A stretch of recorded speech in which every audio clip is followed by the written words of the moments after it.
Hello, welcome everyone. Welcome to today's session. Thank you so much. Let me start by thanking CFO Connect and Spendesk for having us. My name is Jana and I have Jenny here. And this is a session about profitability over fundraising.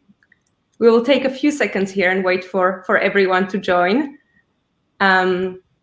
But let's jump straight into it. So we will do a very quick intro. I will do a quick intro about myself and intro Jenny, our guest here. And then we will have about 20 minutes of a conversation between the two of us. And then we will have extended Q&A for another half of the time here. So there will be lots of opportunity to ask questions as well. So first of all, let me quickly intro myself. My name is Jana and I am the founder of Tiny CFO, tiny as in very small little CFO. And I'm on a mission of bringing strategic finance to small businesses and early stage entrepreneurs that usually don't have access to these kinds of services or this kind of intel. And with me today, there is Jenny. Jenny is the current CFO of Zapier.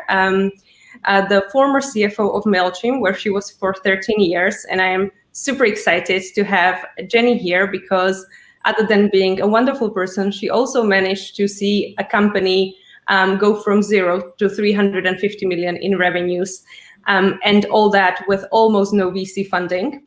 I'm also excited to report that currently Jenny is planning to retire at the end of the year, so is busy turning down all sorts of offers to be an advisor in many companies. So she's looking forward to spend more time with her puppy and more time doing mountain hiking and things like that very soon. So thank you so much, Jenny, for being here and for finding the time to talk to us. I'm sure that your schedule is incredibly busy. And would you like to add anything to the intro? No, thank you very much, Jana. No, it's a pleasure to be here, and yeah, just looking forward to the talk. Perfect. So again, as I mentioned at the very beginning, in case you joined a few seconds late, we will have first a conversation about 20-25 minutes, and feel free to ask your questions. There are messages. You can see that there is a Q&A section. So we will probably leave most questions to the end, depending on how things go. But feel free to submit them as we speak. If something comes to mind, just drop it in there, and then we will kind of go back to your questions in the second half of the talk, if that's okay with everyone. But don't hold back and ask as many questions as you would like, so that we can cover as many as we can. And with that, maybe let's start, Jenny. When I prepped for this talk, one thing that was wonderful for me to realize was that we all assume, or to some extent, many people assume that it's absolutely necessary to go from one fundraising to another in order to achieve really venture scale, companies to really hit it really big. And I know that there are other ways to do that, but I'm so glad to have someone like you with, who has experience from such successful companies, who is quite a strong proponent of the alternative.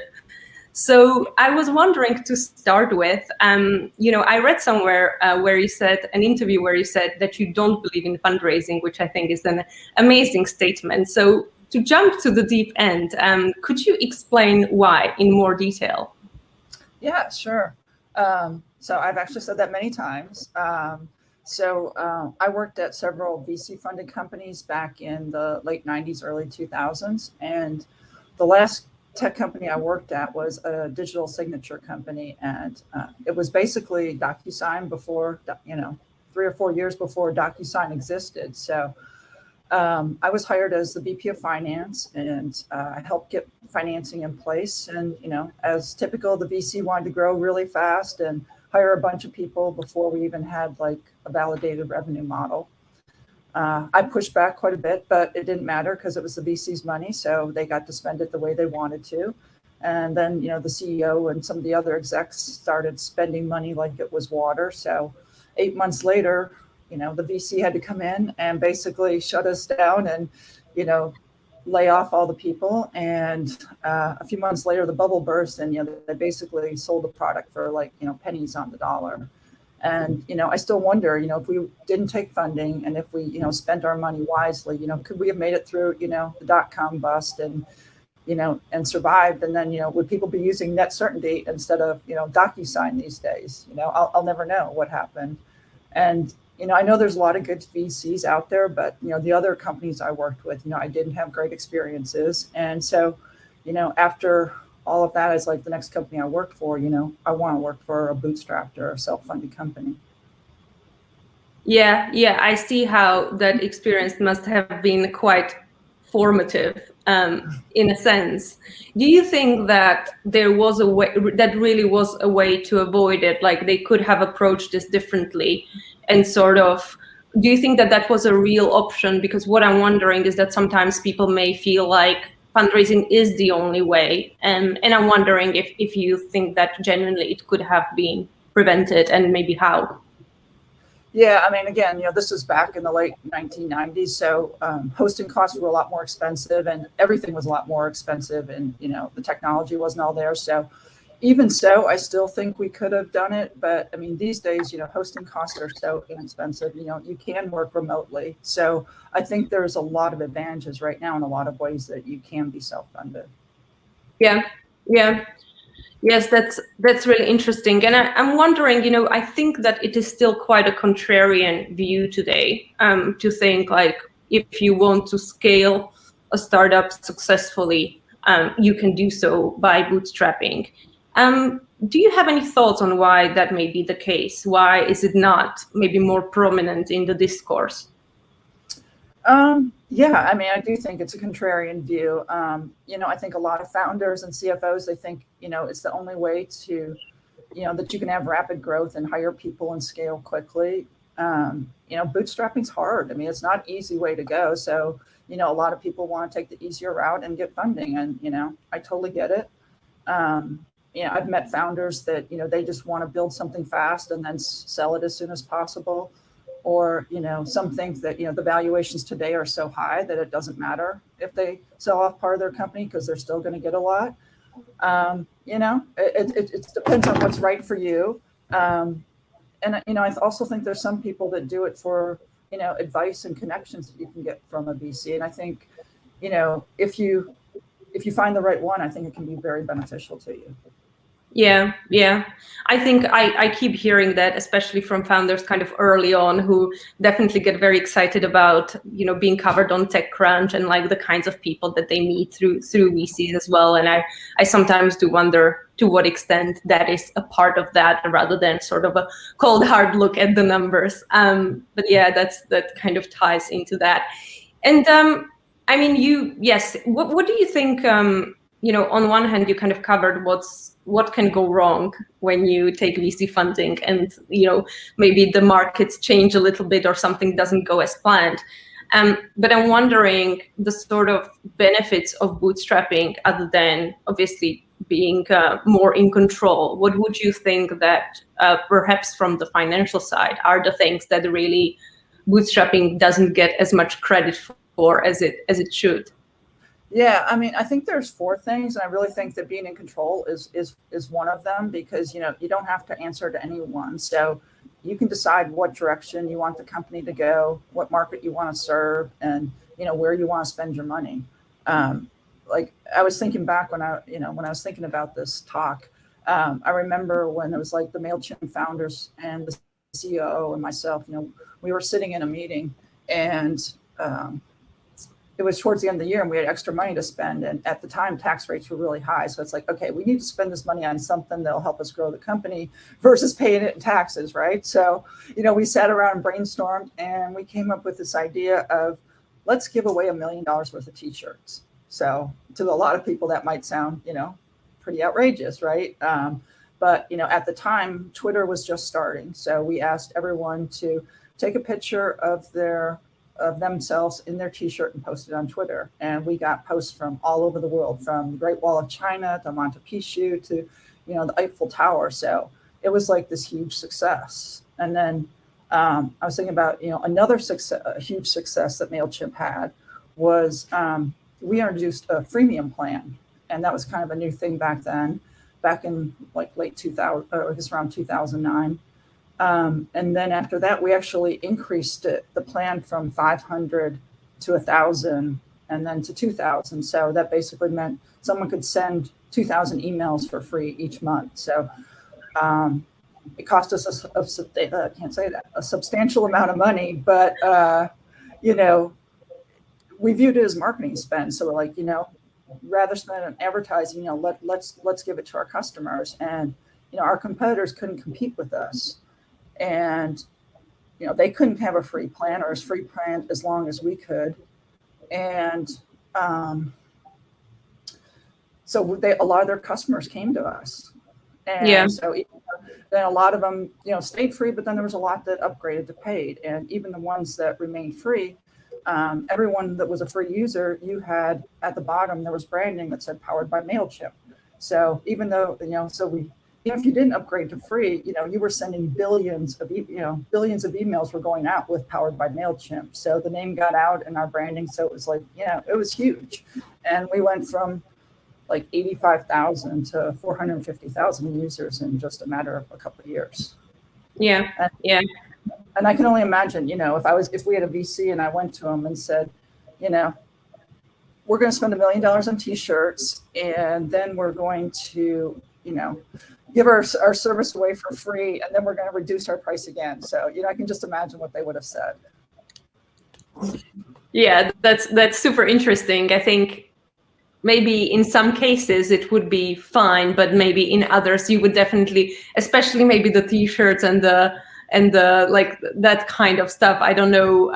Yeah, it depends on also who the VC is, I guess, and whether there is any kind of proven sort of hypothesis is proven that it will work, right? That it will lead to results. But there is definitely a freedom in basically doing whatever you want and not have to ask for permission for these kinds of things. Yeah. So that's really interesting because, you know, in hindsight, of course, both companies look and are a massive success now looking back at that journey. And I assume that people usually don't regret bootstrapping when it goes like this, when you are in a position where you are today or where you were with MailChimp. But I wonder if at any time during these respective journeys you thought, oh, I wish we just raised some money like this right now. Things are getting a little bit tough, and it would be better to have raised. No, I've never felt that way. I mean, I think the only thing that I kind of wish for is that, you know, when you're VC funded, you have an outside board, and I think, you know, it's good sometimes for the founders and the exec team to have someone to be accountable to. And, you know, I think there can be, you know, groupthink or confirmation bias. So I think it's really good to have an outside party like review out, you know, big decisions so that, you know, you're held accountable and you're making the best decision for the company. So that's probably the only thing that I wish we had. Yeah, that makes sense. That it takes a special kind of discipline to make the right decision if you know that basically no one is looking or no one is watching, or at least not from a position of authority to some extent, right? Because the VCs have ultimately, there's a bit of a authority and power with that role. And if you maybe don't have that, sometimes you just have to be extra disciplined with what you do and how you do things. I will take a second here just to remind, I know that there is quite a large audience, and I just want to emphasize that if anyone would like to ask questions, we will be taking questions from the audience. So just feel free to pop them in the Q&A as we speak, and then kind of more, you know, in 10 minutes or so, we will kind of start looking at those questions and asking them and answering them during the talk. So that is just a small thing to insert now. So to continue, I'm wondering about, you know, the audience here is mostly tech. Most people run tech companies or are employed in tech startups. But I do wonder if the bootstrapping route, if you think that it's maybe easier or to be recommended more to a certain type of company and some other companies, perhaps it's really not the right way to go. Do you think that there is a nuance with regards to maybe business model or sector or things like that? Yeah, absolutely. I definitely think there's companies that should get VC money. Both MailChimp and Zapier, they're product-led companies that are self-service models, focus on SMB. Both are subscription-based, and payments come through credit card. So you have, pretty predictable revenue. You have cash coming in daily with cash deposits. They're very simple businesses. MailChimp, we had really cheap office space for a number of years. Zapier's been 100% remote from the beginning. So the only costs we really have are people, advertising, and hosting. So those costs are all very controllable. So I think it's very easy to be bootstrapped with that type of a company. So definitely, a product-led SaaS company. But I think, you can still be a product-led SaaS company if you're in like a very competitive business, or you really need to grow fast and capture a market before your competitors do. I think in that case, you probably should get funding. I guess some of the other ways is like, a sales-led company or somebody that has a product, or, if you sell to the enterprise, you need funding.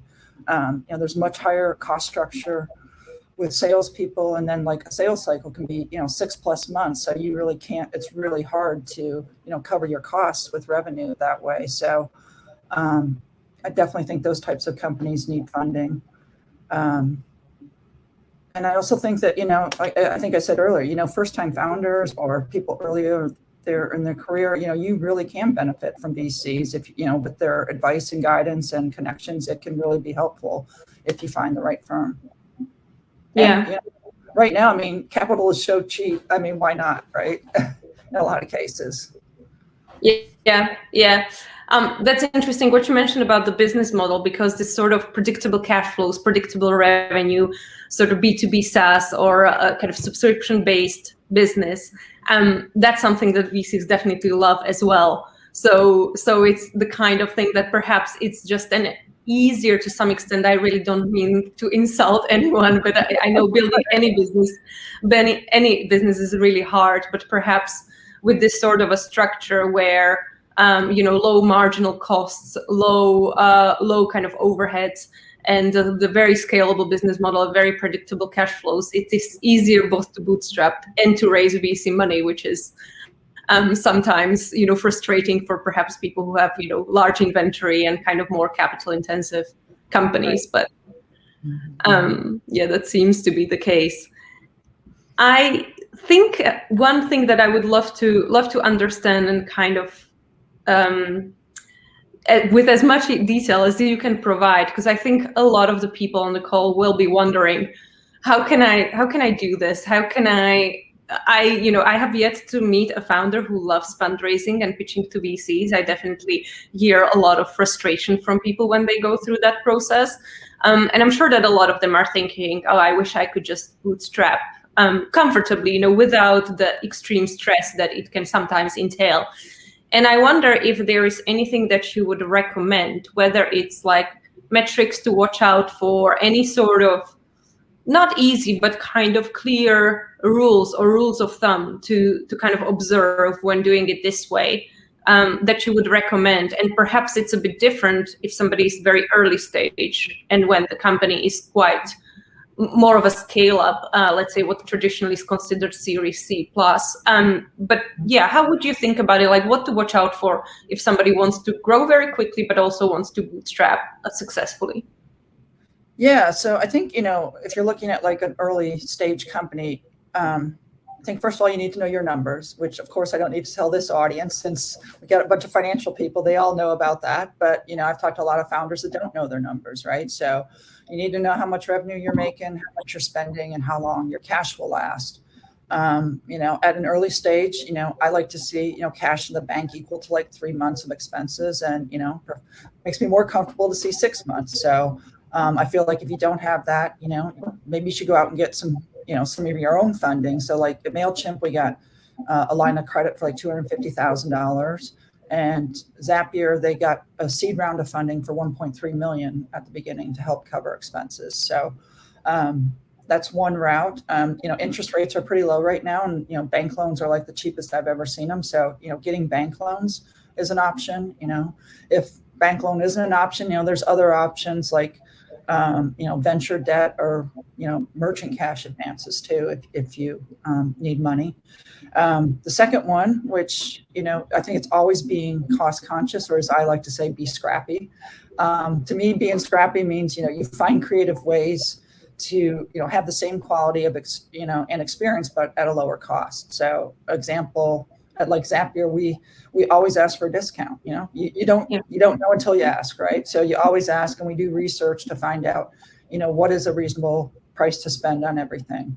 A few years ago, when we were pretty small, one of our founders wanted to give everybody these really cool hoodies. But then when one of my people went to look them up, they're like, oh, we can't afford that. So she didn't let that stand in her way. And, she went searching online and found a coupon, and we saved $2,000 on the hoodie. So we all got cool hoodies. So, it's just finding creative ways to save money.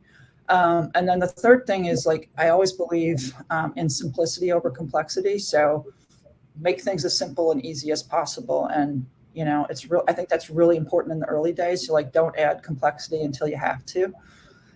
So there's no need for, you should know what's going on in your business and what everyone's doing. So there shouldn't be any real need for approval processes or, a lot of documentation besides what's required for tax. At both MailChimp and Zapier, we were on QuickBooks for a very long time. MailChimp, it was over 300 million in revenue before we moved off QuickBooks. So it's there's no need to add complexity if you don't need it. And other than maybe upgrading to a software that is too complex for you and kind of unnecessary, and I definitely have seen saw cases of that when the finance tech was more complicated than the entire business model. So definitely something to avoid. But other than maybe adding software that you don't need, what would be some other examples of complexity that you think perhaps companies are sometimes inclined to introduce a little bit too soon? Like I said, I think it's an approval process and documentation. It's a lot of that stuff, it's correct accounting. And yes, I definitely put those in place later on. But at the beginning, I don't think a lot of that stuff, I don't think the structure and processes is necessary at the beginning, as long as because sometimes you can be quicker without it. Yeah. I think, that could be sometimes the case of when somebody is coming from bigger corporates and they know that there are policies in place and kind of layers of approvals and things like that. And sometimes it is tempting to perhaps introduce them a little bit too early when it's unnecessary. I don't know what your view is on that, if that's no, I definitely think it's the case. And that's why it's I always believe it's more important. It's better to be simple. I try to make everything as simple as possible. Yeah. And then I guess, as far as the growth stage, it's a lot of the same thing. I mean, again, you need to know your numbers, but, I think once you know your numbers and, once you know the basics of revenue, expenses, and cash, you need a detailed forecast, and you really need, a plan as to how you're going to spend that money. So it's you need to figure out how can you accelerate growth. So it's all about forecasting and seeing, what you can do to move revenue. So do you need to hire people? At Zapier, a couple of years ago, we did an analysis where we figured out that the support team, if they answered tickets during a certain time frame of hours, that the customer would upgrade. So we made sure. So we went and hired people to make sure that we could stay in that time frame for when tickets were being answered. So that we wouldn't have known that had we not dug in there. And so it's always about, I think you need to always be looking at the business and seeing where you can help it grow. And maybe it's spending more on advertising, maybe it's hiring more engineers, or maybe it's buying software to help, a team execute faster. Yeah. Next one is, I mentioned earlier that people were one of the biggest costs of a SaaS company. So I really believe in taking care of your people. So, as you grow, when you're in the growth stage, you have a lot of people. And right now, our people are our biggest cost, but they are also our biggest asset. So I feel like it's really important to keep them happy and productive. And, so we make sure they're paid well, they take the time off they need, they have the tools they need to, do their job effectively, and, the culture helps them stay like engaged. Like one of the examples is like we have an office setup budget that everyone gets when they start, where they can buy a desk or a chair, and then that gets refreshed every 3 years. And when we started out, that was like a desk and a chair was basically what the budget was. And we have a suggestion box, and people kept saying, well, I think I could use this or that. And so we've added a ton of stuff to it. And like recently we've added like hand rests and lighting and mats for standing desks. So it's making the people comfortable so that they'll do their job well. Then the third thing is, before I was saying, be simple and not have complex processes. But when you're growing, you start having complex processes. So it's all about, automating and making sure you have efficient processes. So, when you're growing fast, things change quickly. So like we review our process maybe every 6 to 8 months to make sure, we are as efficient and effective as possible.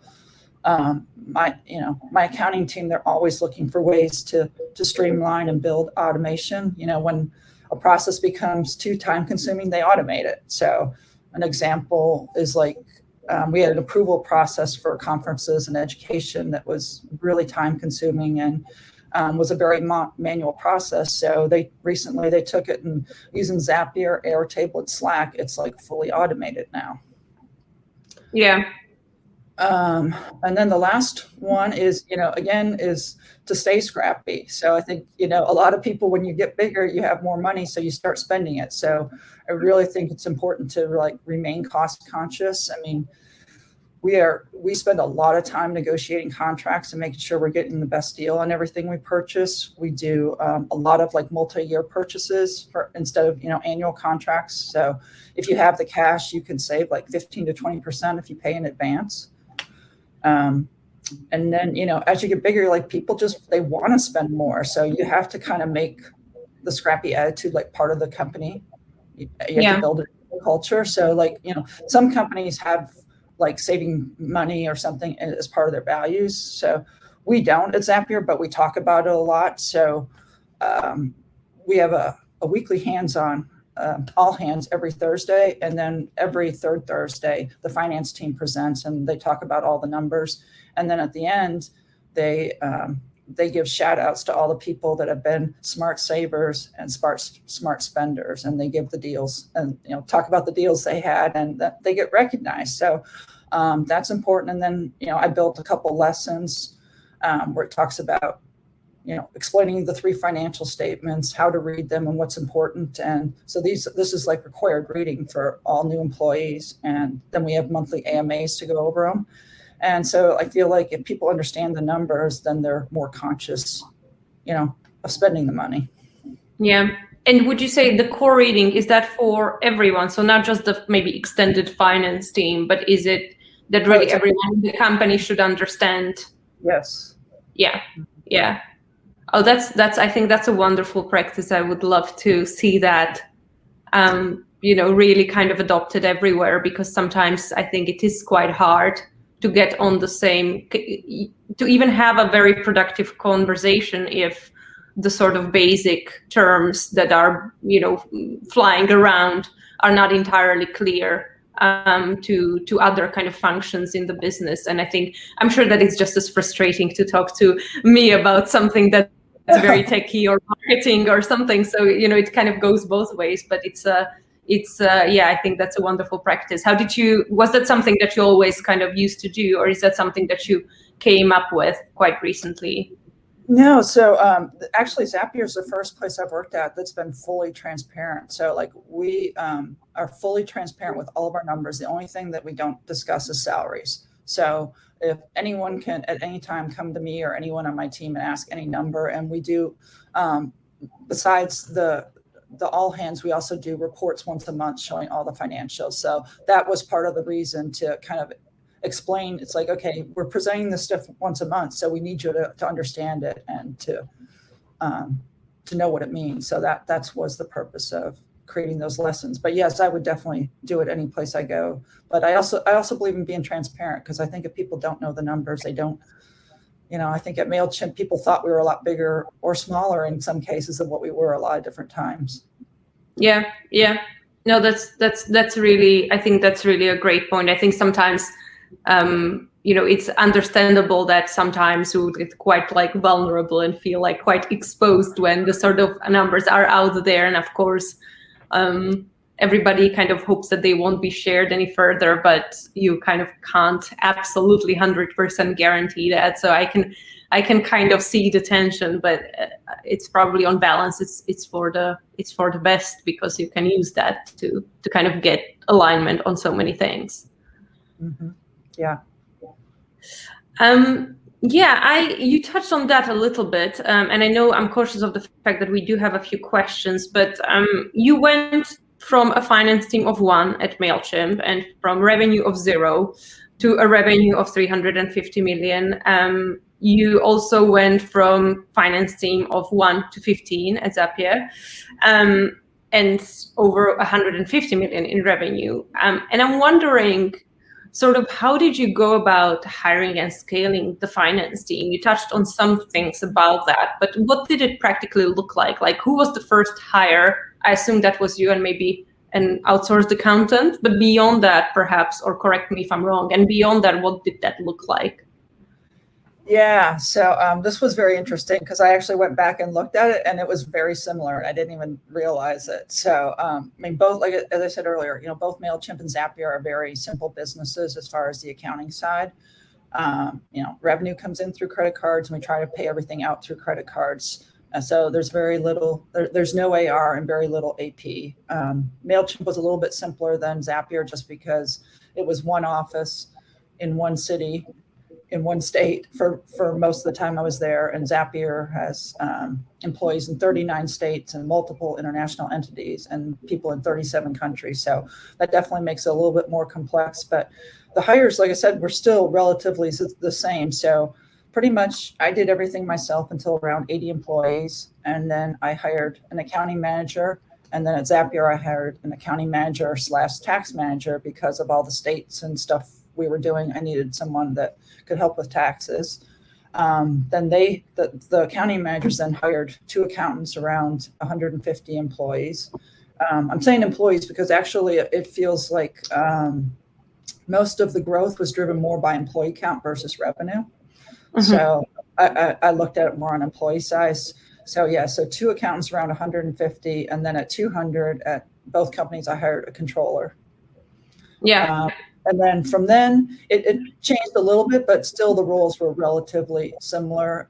So at Zapier, I've hired an assistant controller, some more accountants, payroll manager, payroll specialist, and FP&A team of FP&A manager, financial analyst, and data analyst. So Zapier, we're now at 550 employees, and we have a team of 15, and we're looking to hire 4 more people right now. Yeah, that makes sense. I think that will resonate with quite a few people here about like how, and I do think that the sort of doing everything by yourself at 80 employees, though, that does sound like a very, very kind of challenging, like a very full plate, to be honest. It is. Perhaps I would think that it would happen a little bit earlier, but obviously, you manage exceptionally well. I wonder if now is a good time to switch to some of the audience questions. Maybe I know that some of them really kind of tie very closely to what we discussed, but one thing that I find maybe a good thing to start with is Philip is asking that if you did take on VC money, what can you do as a founder to prevent that situation that you described where you weren't able to raise more and the bubble burst and basically the company went out of business? So if you already take on VC money, what's the way, or what do you need to watch out for in order to avoid this? Well, I guess it depends on how much control they have of the company. So it's all about who has control and who can say what. So if you've already got it, I guess it depends on how much control they have. Would you say that, because I think that maybe there are a few scenarios. So, you may be you may have control, but you're running out of cash, right? So perhaps what would you do in like that kind of situation? I know it's so specific to the very specific things that are happening at the company, but that's maybe one situation. And then the other is that you don't have control, which seems from what you were saying that perhaps that was more what was happening there. But yeah, would you say that there are like do's and don'ts in either of these or both of these situations? Like I said, again, it's hard, I think, once you have the money. So I guess, again, how much control do you have? And like, how is the company doing? It's like, can you continue on, self-funded from after that first round of funding? Is there a way that you can, like I said, maybe not hire as fast and scale appropriately so that you can, have the money to spend in other places, again, if you have office space, can you go remote? I mean, I think there's a lot of ways just to see if you can cut costs so that you can try to go self-funded, going further. Yeah. And do you think, so Sabina is asking this, and that's, I think, a logical kind of next questions from here, which is, do you think that the profitability route leads to slower growth, that, you do have to kind of take your foot off the pedal for a little bit if it's, if you want to be profitable? Like, how do you balance that? How would you think about, it's a bit philosophical, I guess, like it's hard to maybe say without really seeing the specific numbers, but yeah, how would you think about balancing that sort of growth versus profitability? Yeah, I mean, I think a lot of times, people scale too fast for the structure of the company. So it's like, yeah, you might need to hire 200 people, but the structure you have in place, handle that? It's like, do you have the onboarding, in place? Do you have the training? Do you have skilled managers? I mean, if you have all that, then I think scale is fine. But the problem is most earlier companies, they don't have any of that. So if you're, hiring really fast and trying to scale real fast, you're not going to actually be as productive and, high performing is what you would be if you're a more scaled approach and you're more, you really are, looking at it on a, trying to do what's best instead of just trying to do stuff fast. Yeah. And perhaps a sub question to that is sometimes, and maybe Sabina, maybe that is what you meant when you asked as well. But sometimes I get asked like, okay, if I want to bootstrap, let's say it's a kind of B2B SaaS company, should we be profitable? Should we try to be profitable, say on an EBITDA level, like every year? And is there like a percentage of like margin that we should target, and sort of the whatever is maybe, and we should just retain that profit and perhaps, but we shouldn't be like too profitable, right? Because we want to reinvest into growth. Again, I know a hard one, but is there something that you would kind of recommend as a kind of rule of thumb that's not, that's never an entirely bad idea to kind of strive for? Yeah, I think it is more company specific. I mean, for Zapier, we actually right now, it's in the growth phase, we're trying not to be profitable. We're trying to invest everything we have back in the company. Unfortunately, because we can't hire as fast as what we'd like to, we always have excess profits. But, again, we look at, it's like, what can we do with those to help, increase revenue and help grow? So yeah, we're constantly looking at ways to do that. Yeah, and I will guess that you can do that. You can reinvest everything in the company because your cash position is already healthy. So it's not like you need, you are not in a stage where you would just be building up cash reserves to get to these 3 to 6 months, right? So that's basically a part of it. Awesome. And I think with regards to the financing options, Michelle was asking about structured debt. What would you think about structured debt in terms of the upsides and downsides of debt with no equity? Yeah, again, I think it could be good for some companies. Again, the rates are pretty good now. So, I definitely think it's better than VC funding in a lot of cases. So yeah, I definitely think it's a good option for a lot of people. Yeah. And is there anything to maybe watch out for if you are going down that route, if you're taking on structured debt? Is that something that you would say, like a very pitfalls of this sort of approach? Yeah, I mean, I guess it depends on how your company's structured and what assets you have, but potentially there could be some personal liability involved. So, if it can't be paid back, somebody's going to be on the hook for it. So it just kind of depends on how everything's structured and, what assets you have. Yeah, that makes sense. I think I don't know whether it's always the case with the bigger companies, because I only ever heard it from much like early stage companies that it would have to be a personal guarantee. And I always say, well, if you can avoid a personal guarantee, maybe let's avoid a personal guarantee if you can. But I know that it is sometimes necessary. I will keep firing away because there are quite a few great questions there still.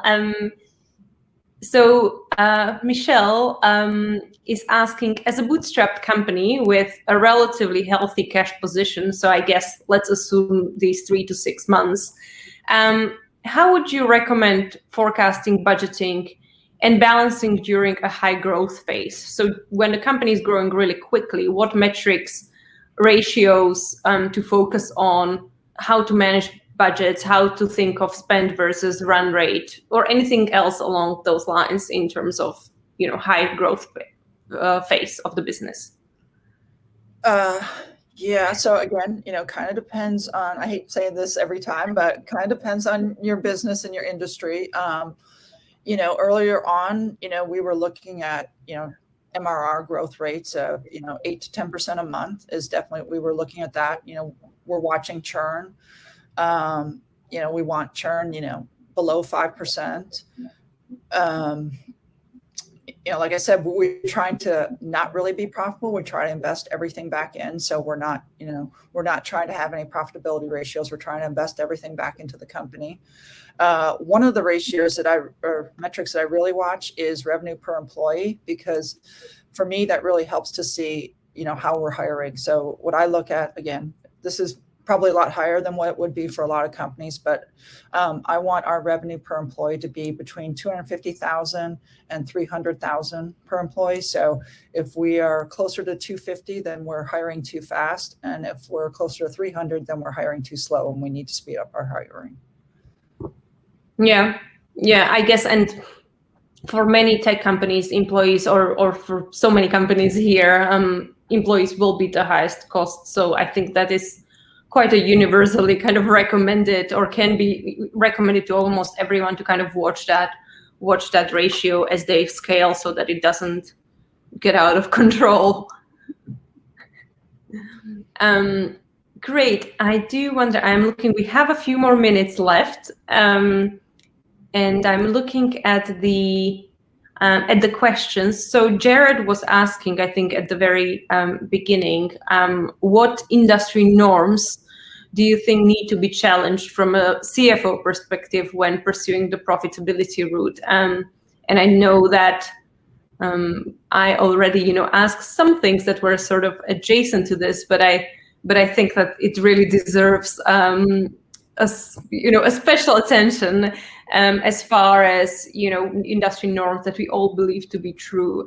Thank you, Jared, for asking this. Would you say that there are any things that kind of deserve to be called out? I think, one of the things is, you really have to have a great relationship with the CEO and to really, be the voice in the ear. And, when things, people like to spend money. So it's really like showing data and explaining. I think, I know at least for our company, it's all about showing data. And if we can show like what would happen when different things they want to do, then they kind of say, oh, I didn't realize that. So it's like you can get them to come to your side, to do more what a CFO wants them to do. So I think providing data. Not exactly sure what other industry norms you're.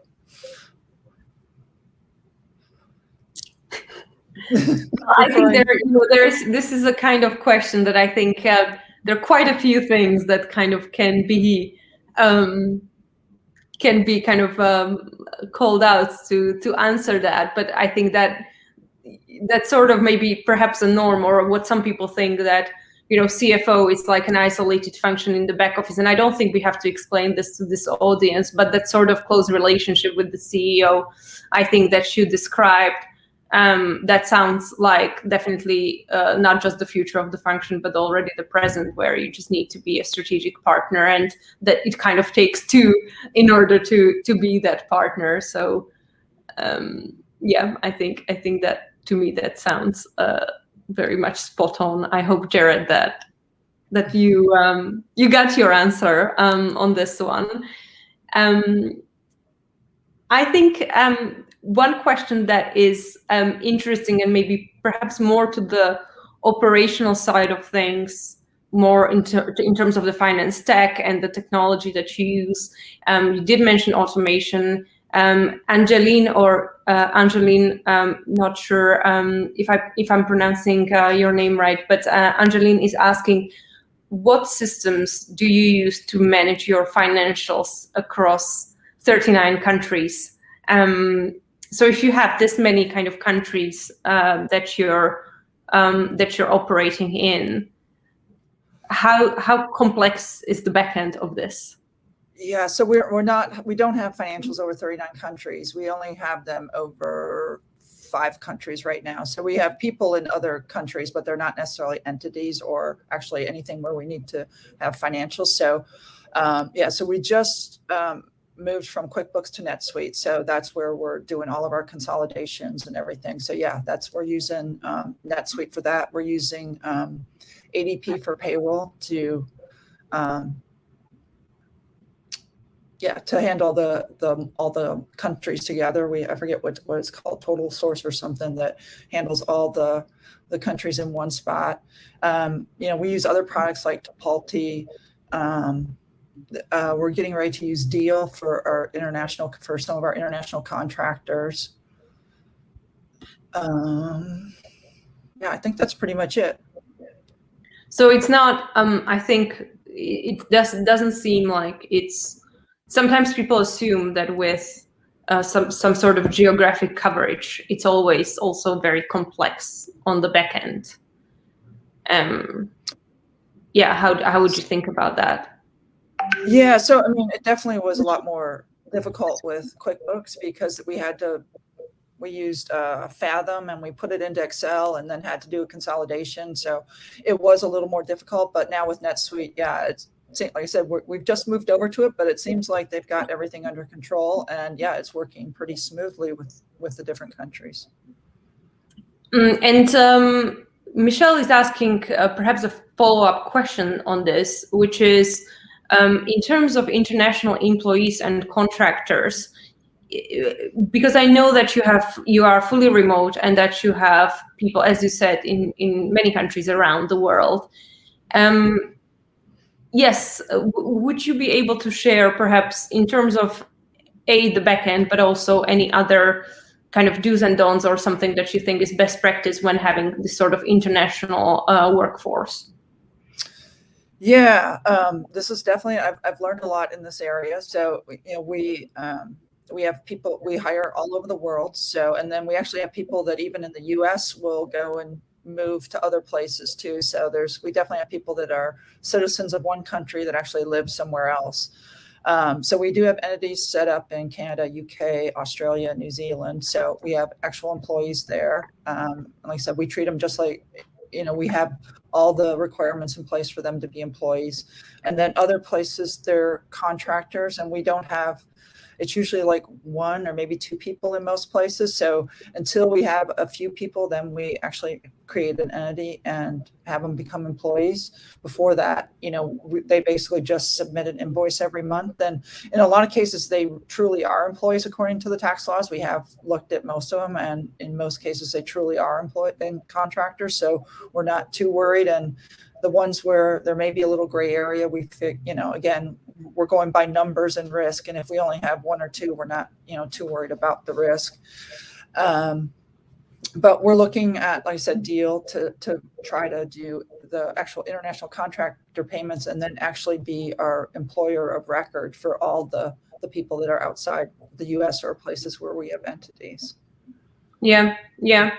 I think hopefully, Michelle, that answers that question. I would think that a lot of this last 2 years was kind of a crash course in how to manage all the complexities of this, even though perhaps when you were fully remote before then, you already had it in place, but still, I would think that there is a growing demand for this. I think, great, thank you so much, Jenny. I think we covered all the questions that were asked, and we're exactly precisely, it's 5:50.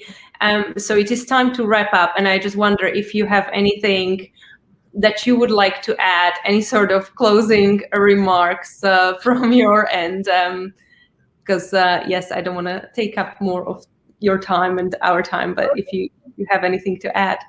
No, well, thank you, Anna. This has been great, and yeah, hope it was helpful. And like I said, I think it all depends on the company. I think it is, funding's great for some people, and if you can do bootstrapping, I say, go for it. Yeah, thank you so much, Jenny. And I know that there will be networking rooms after the session. The CFO Connect team, I think, will be able to direct people directly where to go, and both Jenny and I will sort of hang out for a little bit afterwards. So I hope to see at least some of you there, and otherwise, thank you so much, Jenny, for again squeezing this in your schedule. It was really nice to get your insights, and the privilege to really be able to ask you these questions on stage, on the virtual stage. And thank you everyone who was listening while working, or listening fully and kind of enjoying this session and asking questions. Thank you so much for being here with us, and hopefully see you soon in the breakouts.